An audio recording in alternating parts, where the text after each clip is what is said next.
Did you see what happened last night at the end of the Grizzlies and Mavericks game to where John Morant and Klay Thompson were joined at one another? Morant in street clothes as he's been sidelined, and Thompson, for whatever the reason, going back and forth with Morant, where Morant actually put his finger in his face and Thompson swiped it away. A little bit of a scuffle there, but when the cooler heads prevailed, Thompson in the postgame said that, for all intents and purposes, I'm paraphrasing that, he needs to mature. He's a guy that when he's healthy, there's a guy that the league needs, considering how dynamic he is.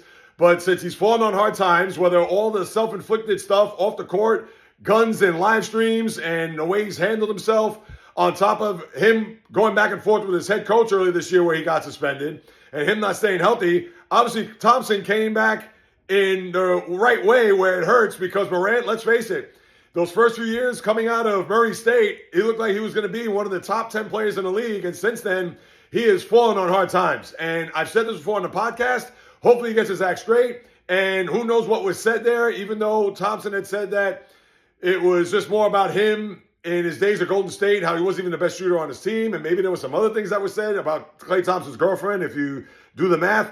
But with that being said, John Morant, I get it. You are an immense talent. You are a dynamic player when healthy. But you know what? Maybe you need to pipe down. Maybe you need to chill out.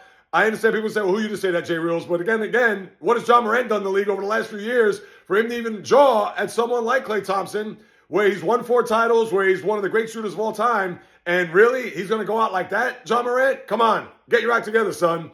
If you like content like this, please subscribe to the channel. It'll help out in a big way. I'd really appreciate it. And until next time on The Flip.